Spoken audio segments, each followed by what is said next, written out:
Share बाजार में जल्दी अमीर बनने का सपना दिखाने वाला एफएनओ क्या आम निवेशकों के लिए घाटे का जाल बन चुका है? सेबी ने सट्टेबाजी पर लगाम लगाने के लिए नियम कड़े किए, कॉन्ट्रैक्ट साइज बढ़ाया, वीकली एक्सपायरी पर सिकंजा कसा, लेकिन इसके बावजूद छोटे निवेशकों की जेब कटती ही दिख रही है। आंकड़े बता रहे हैं कि फाइनेंशियल ईयर 26 में भी रिटेल निवेशकों का नुकसान 1 लाख करोड़ रुपए से के आसपास रह सकता है। यानी सवाल बड़ा है, जब रेगुलेटर ने ब्रेक लगा दिया तो फिर भी नुकसान की रफ्तार क्यों नहीं थमी? आखिर एफएनओ में ऐसा क्या हो रहा है कि लाखों निवेशक हर साल कमाई नहीं बल्कि भारी नुकसान लेकर बाहर निकल रहे हैं? आज इसी बड़ी और चौंकाने वाली कहानी को आसान भाषा में समझने की कोशिश करेंगे।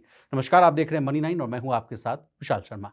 सबसे पहले इस खबर का सीधा आसान भाषा में क्या मतलब है ये समझ लेते हैं। देखिए, शेयर बाजार में एफएनओ सेगमेंट में बहुत सारे जो है छोटे निवेशक तेजी से ट्रेडिंग करते हैं। इसमें जो है खासकर ऑप्शन ट्रेडिंग में बड़ा पैसा लगाया जाता है, लेकिन ज़्यादातर जो है रिटेल निवेशक यानी जिनको आप छोटे निवेशक के नाम से जानते हैं, छोटे निवेशक जो है इसमें जो है मुनाफा नहीं बल्कि नुकसान उठा रहे हैं। सेबी ने सोचा कि नियम जो है सख्त करने से ये नुकसान कम होगा, लेकिन अभी जो शुरुआती संकेत मिल रहे हैं उनसे लगता है कि नुकसान का स्तर जो है वो अब भी बहुत ऊंचा है। अब फाइनेंशियल ईयर 26 में कितना नुकसान हो सकता है ये डाटा समझ लेते हैं। देखिए, खबर के मुताबिक फाइनेंशियल ईयर 26 में रिटेल निवेशकों का नुकसान लगभग फाइनेंशियल ईयर 25 जैसा ही रह सकता है, यानी नुकसान करीब 1.05 ट्रिलियन। यानी इस रकम को जो है भारतीय रुपए में कन्वर्ट करें तो यह आंकड़ा बैठता है 1,05,000 करोड़ के आसपास जो है के आसपास रहने का नुकसान का जो है अनुमान है। तो यानी ये आकलन जो है उन दो बड़े ब्रोकर्स के डेटा के आधार पर बनाया गया है जिन्होंने सेबी को जो है client level profit loss data दिया था। अब पिछले 4 साल में नुकसान जो है कितना बढ़ा ये कहानी भी समझ लेते हैं, क्योंकि देखिए सेबी के आंकड़ों के मुताबिक फ्यूचर्स एंड ऑप्शन सेगमेंट में रिटेल निवेशकों का नेट लॉस देखिए फाइनेंशियल ईयर 22 में 40,824 करोड़ था, जो फाइनेंशियल ईयर 23 में 65,747 करोड़ हो गया।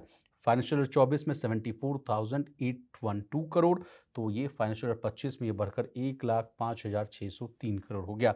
अब इन 4 सालों के यानी 4 फाइनेंशियल ईयर्स जो हैं इनके डेटा के आधार पर क्या पता चलता है कि हर साल जो है नुकसान बढ़ता चला गया है। फाइनेंशियल 25 में नुकसान जो है 1 लाख करोड़ रुपए से भी ऊपर पहुंच गया, यानी एफएनओ में छोटे निवेशकों की हालत जो है और खराब होती हुई चली गई है। अब सेबी ने क्या कहा था इस पूरे मामले को लेकर ये भी हम समझ लेते हैं। देखिए, कुछ दिन पहले ही सेबी के जो चेयरमैन है तुहिन कांत पांडे ने कहा था कि डेरिवेटिव सेगमेंट में रिटेल निवेशकों के नुकसान का जो है विश्लेषण किया जा रहा है। इसी पर जो है जुलाई में रिपोर्ट जो है या स्टडी जो कहिए जारी होने की उम्मीद है। यानी सेबी भी इस पूरे मामले को, इस पूरे मसले को जो है गंभीरता से देख रहा है और जल्द ही एक जो है डिटेल यानी विस्तृत रिपोर्ट जो है वो सामने आ सकती है। अब जो स्टडी जो जुलाई के आसपास आने वाली है, जैसा कि सेबी के चेयरमैन साहब कह रहे हैं, इसके पहले वाली स्टडी में क्या-क्या बातें सामने आई थी, ये भी एक बड़ी रोचक कहानी है, उसको भी समझ लीजिए। देखिए, पहले सेबी की स्टडी में क्या बातें सामने आई थी? सेबी की एक स्टडी थी जो जुलाई 2025 में जो है पब्लिश हुई थी। उसमें बताया गया था कि 96 लाख जो है व्यक्तिगत ट्रेडर्स में से 87 लाख ट्रेडर्स को नुकसान हुआ है। इनका जो है कुल मिलाकर नुकसान फाइनेंशियल 25 में 1.05 जो है ट्रिलियन रहा, यानी 1,05,000 करोड़ के आसपास का नुकसान रहा। तो यानी एफएनओ में ट्रेडिंग करने वाले ज़्यादातर जो छोटे निवेशक हैं कमाई नहीं कर पाए बल्कि नुकसान में ही रहे हैं। अब इस पूरे सीन में ब्रोकर्स कहाँ हैं? ब्रोकर्स कैसे देख रहे हैं इस पूरे मामले को, क्या कह रहे हैं ये समझ लेते हैं। देखिए, देश के एक बड़े ब्रोकर के अधिकारी हैं, उन्होंने कहा है कि बड़े ब्रोकर्स के यहाँ क्लाइंट लॉस जो है फाइनेंशियल 26 में भी फाइनेंशियल ईयर 25 जैसा ही दिख रहा है। हाँ, क्लाइंट की संख्या कुछ कम हुई है, लेकिन जो लोग ट्रेडिंग कर रहे हैं उनका कुल नुकसान बहुत कम नहीं हुआ है। एक अन्य ब्रोकर के मुताबिक क्या बातें सामने आई? उन्होंने कहा कि उनके यहाँ जो है फाइनेंशियल ईयर 26 में नुकसान का पैटर्न पिछले साल जैसा ही रहा। उनके ब्रोकरेज के ग्राहक जो हैं कुल रिटेल नुकसान का लगभग 5वां हिस्सा थे। यानी जो 2 बड़े ब्रोकर हैं वो कह रहे हैं कि सभी लोग जो हैं मोटा-मोटी समझिए अधिकांश लोग जो है नुकसान में ही रहे। फिर सेबी के नियमों का असर कहाँ दिखा? ये भी हम जान लेते हैं। देखिए, खबर कहती है कि सेबी की सख्ती का कुछ असर ज़रूर दिखा, लेकिन वो नुकसान को जो है बड़े स्तर पर रोक नहीं पाई। किस रूप में असर दिखा भाई? ये भी समझ लेते हैं। छोटे निवेशकों या ट्रेडर्स की भागीदारी कुछ कम हुई। जो कड़े एक्शंस लिए गए, नियम जो है बदले गए, उससे जो है कहा जा रहा है कि छोटे निवेशक या ट्रेडर्स की भागीदारी कुछ कम हुई है। यानी कुछ लोग एफएनओ से दूर हुए हैं, लेकिन जो लोग अभी भी इसमें जो है सक्रिय हैं, एक्टिव हैं, उनका नुकसान अब भी बड़ा जो है वो बना हुआ है। अब एनएसई के डेटा को भी समझ लेने की कोशिश करते हैं कि एनएसई के डेटा से क्या पता चला। देखिए, एनएसई के आंकड़ों के मुताबिक इंडेक्स ऑप्शन प्रीमियम टर्नओवर में रिटेल निवेशकों की हिस्सेदारी फाइनेंशियल ईयर 26 में 39% रही। फाइनेंशियल ईयर 25 में ये 35.7% थी। अब इस डेटा का मतलब क्या है, ये जो कमी क्यों आ रही है, ये समझ लेते हैं।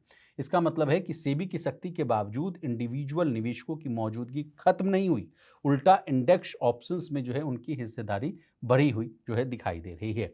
अब हाल फिलहाल में सेबी ने एफएनओ में कौन-कौन से जो है सख्त नियम जो है उठाए थे, ये भी जान लेते हैं। देखिए, खबर के अनुसार सेबी ने इक्विटी डेरिवेटिव्स में कई बड़े बदलाव किए थे। जैसे कॉन्ट्रैक्ट का जो साइज़ था उसको 3 गुना किया था, यानी ट्रेडिंग के लिए एक कॉन्ट्रैक्ट का आकार बड़ा कर दिया गया है। इससे जो है छोटे निवेशकों के लिए बार-बार जो है सट्टा लगाना मुश्किल हो सकता है। दूसरी बात क्या की? दूसरी थी कि वीकली कॉन्ट्रैक्ट्स की संख्या जो है वो घटाई थी।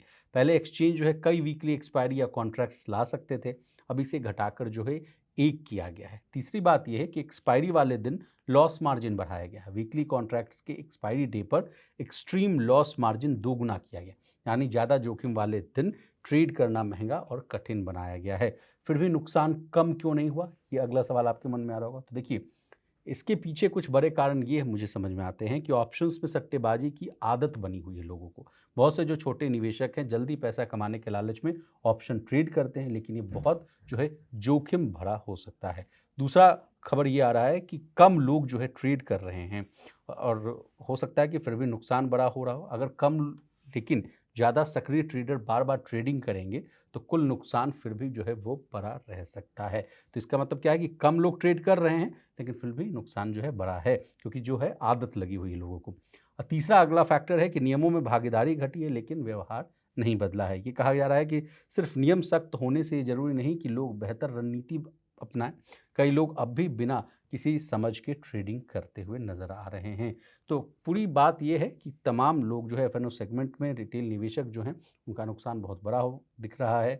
फाइनेंशियल ईयर 26 में भी नुकसान करीब 1 लाख करोड़ के आसपास रह सकता है।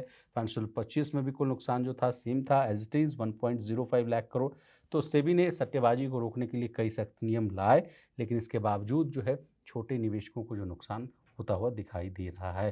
तो ये रही कुल मिलाकर एफएनओ से रिलेटेड तमाम कहानियाँ, डेटा आधारित रही, तमाम चीज़ों को हमने एक्सप्लेन किया बहुत ही आसान भाषा में। आपको हमारी डिटेल रिपोर्ट कैसी लगी कमेंट करके ज़रूर बताइएगा। इसी तरह देश, दुनिया और बिज़नेस जगत से जुड़ी तमाम ताज़ा तरीन खबरों के लिए बने रहिए हमारे साथ। देखते रहिए मनी में।